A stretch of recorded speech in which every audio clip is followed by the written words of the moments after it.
Okay, now that we have an understanding of evenly distributed forces, it's time for us to look into non-evenly distributed forces. And the first one, the easiest one that we can deal with at this point, are triangular type forces. And let me explain to you where those occur or when you might interact with them. So for example, when you build staggered walls, I prepared one for you right here. So let's say you have a wall that looks like this, and you need to support this type of wall on your rigid beam. So let's just use a simply supported beam, but it doesn't really matter. It could also sit on a cantilever beam. And I just pretend I want to calculate the support reaction for this system. Then I could just idealize that, and I can represent this something like this with a triangular distributed force on it. So I would usually draw this smaller, but right now I just try to make the similarity apparent between the two systems here. And then we have force arrows that indicate a distributed force, but with a linear increment here. So it goes from 0 to whatever we usually call later on W1.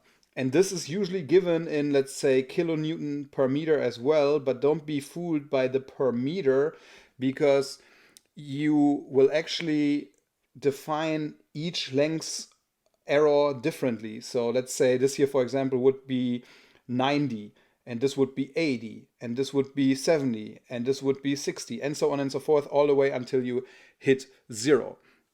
But you would need to find a method to describe what force is actually acting on these support systems and how much force has to be carried by the rigid beam here on the bottom. So my first goal then is usually to define the slope of this line. And again, let's use some numbers here. So let's pretend that we have a force of, say, 90 kilonewton per meter. And let's further pretend that the entire wall has a length of, say, 3 meters, just to make our life easy here.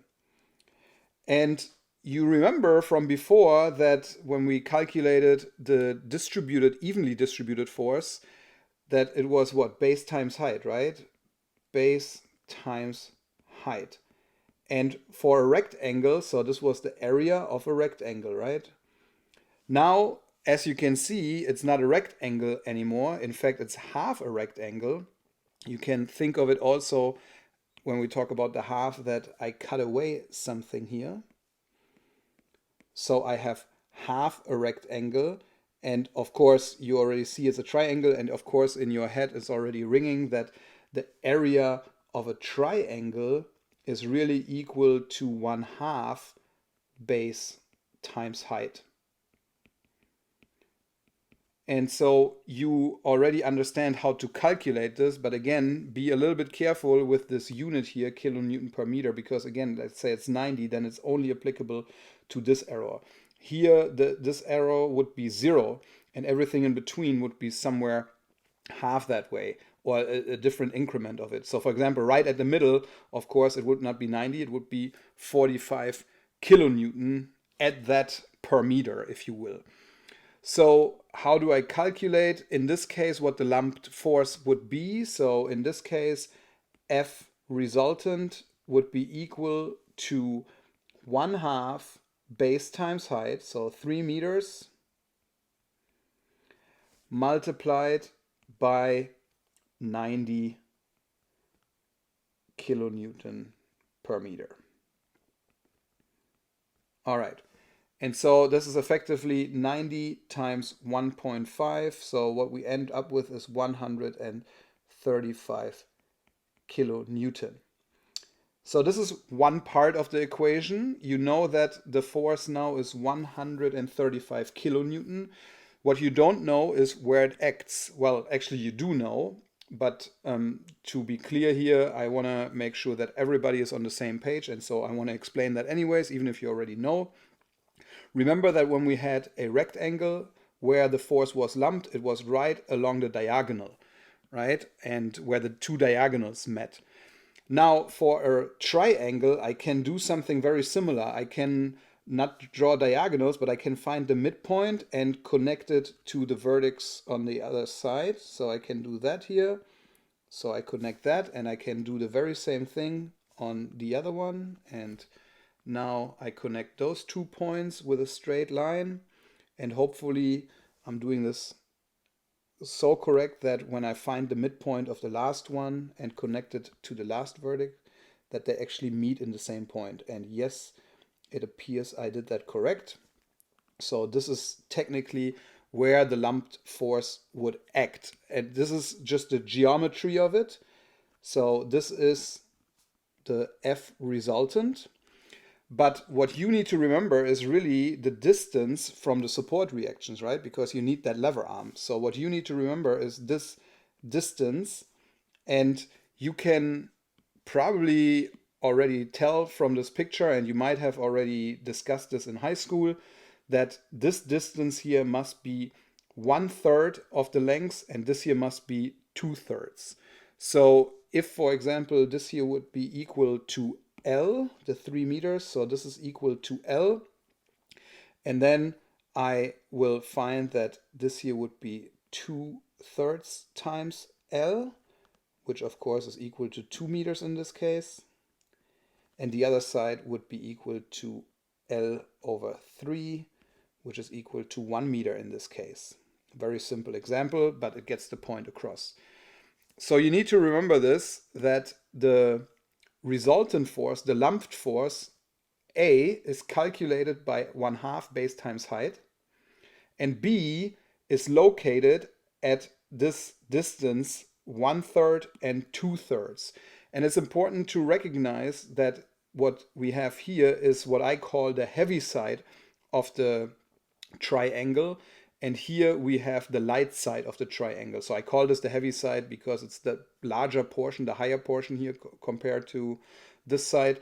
And so I call this the heavy side and this the light side. And so on the heavy side, it's 1/3.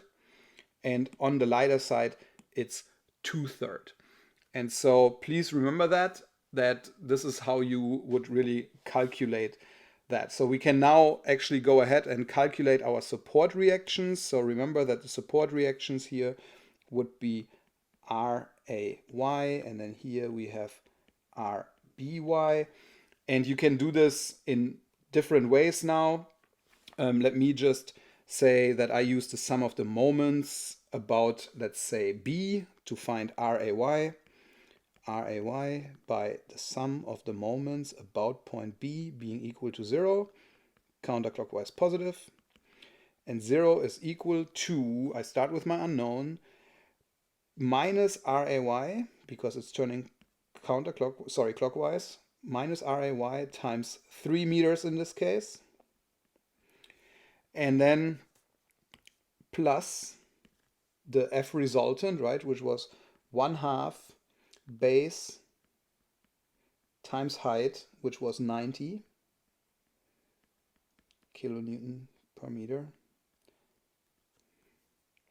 And then this needs to be calculated or multiplied by the lever arm, which in this case, now be careful, we're turning about point B, so it's this one, so I need to multiply it by 1 meter. So multiply it by 1 meter. So this is the lever arm. And in this case, it's also equal to 1/3 L.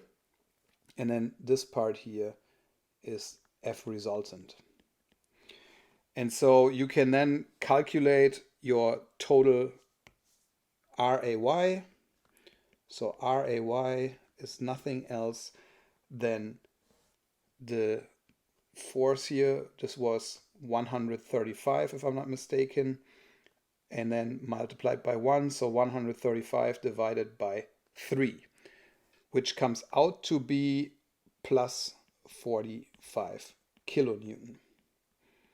So the first support reaction, RAY, is 45 kilonewton. Now I want to ask you, do you already know how heavy the other support reaction must be? So we calculated this to be 45, and this one must be more, right? So it must be more than 45. In fact, you probably already understand that it has to balance the 135 because the 135 is actually pushing down on it. So we have this going down, this going up, but we need to balance the 135 not just with 45 but also with the rest, so we need another 90 here. And let's actually prove that by the sum of the moments about point A. So I'm going to do that here. The sum of the moments about point A is equal to 0, counterclockwise positive, and 0 is equal to plus RBY multiplied by 3 meters. And then F resultant rotates about point A actually clockwise, therefore that's negative, so I have to subtract the F resultant, and in this case I just write 135 kilonewton, that's the resultant, multiplied by 2 meters in this case, right? So now we can solve this equation and we will find that RBY is equal to 135 multiplied by 2 over 3, which then gives us 90 kilonewton. And you can see now the system is in balance because both support reactions plus the vertical force that comes down on it, or minus I should say the force that comes down on it, actually creates equilibrium. So this plus this is equal to that. And that is part of the concept here, and it's not important for me in this concept, in this section here, that you really understand how equilibrium works. In fact, you should already understand that. We talked about that. What's important to me is that you understand how the force is distributed, that we usually give the highest point, and you actually understand that there's a linear distribution from that high point to 0, and that makes it a triangle, if you will.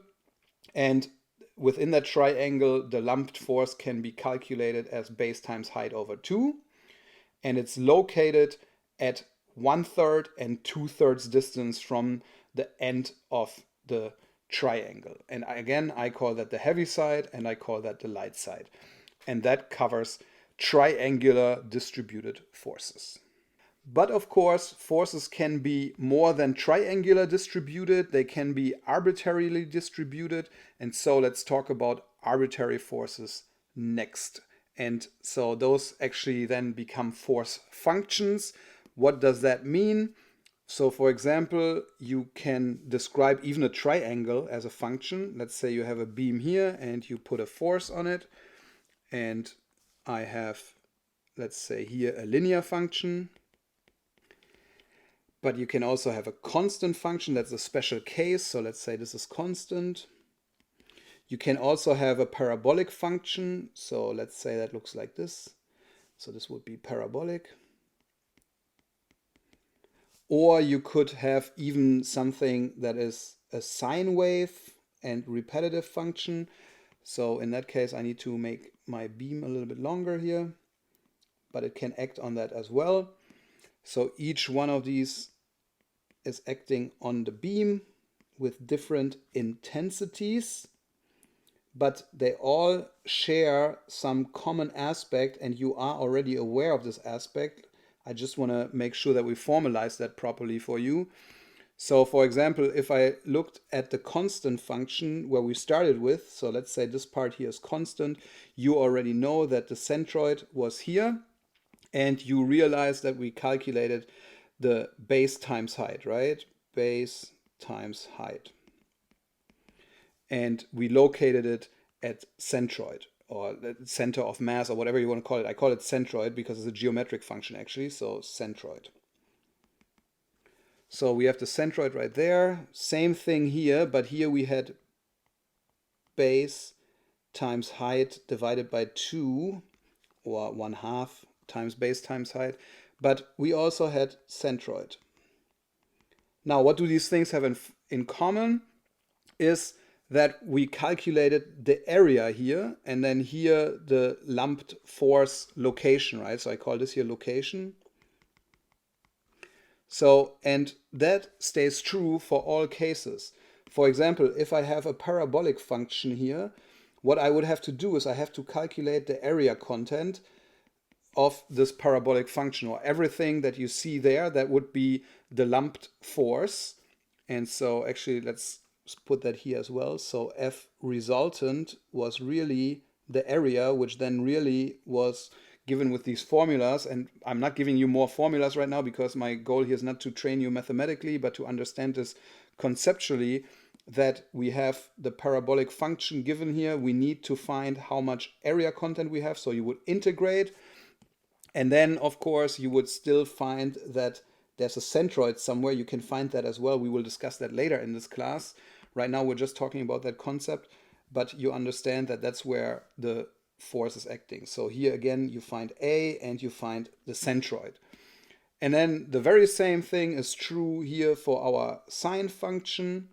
In fact, let me actually add that here, that this is sine or cosine, it doesn't really matter. The concept remains the same, that you have to calculate the area under the curve and you find the centroid under the curve, and then you can use that for your arbitrarily distributed forces. So for now, let's just memorize that we always need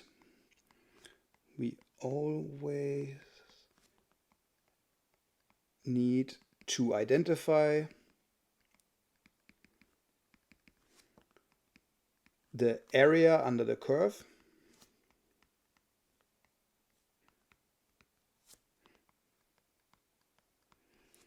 to find F resultant. And in fact, you did that already, like the area under the curve, again, base times height, right? That's the area under the curve. It's not very mathematical, but it is the same concept. So we need that to find F resultant, and we need the location of the lumped force.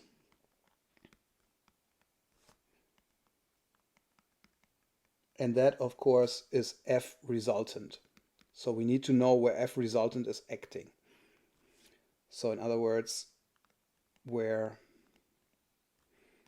F res is acting.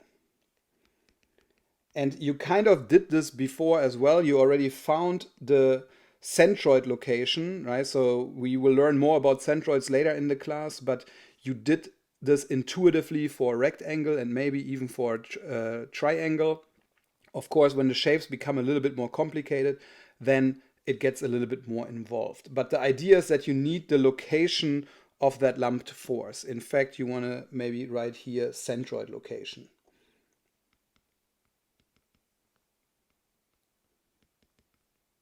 of area. So it's a geometric function really in this case.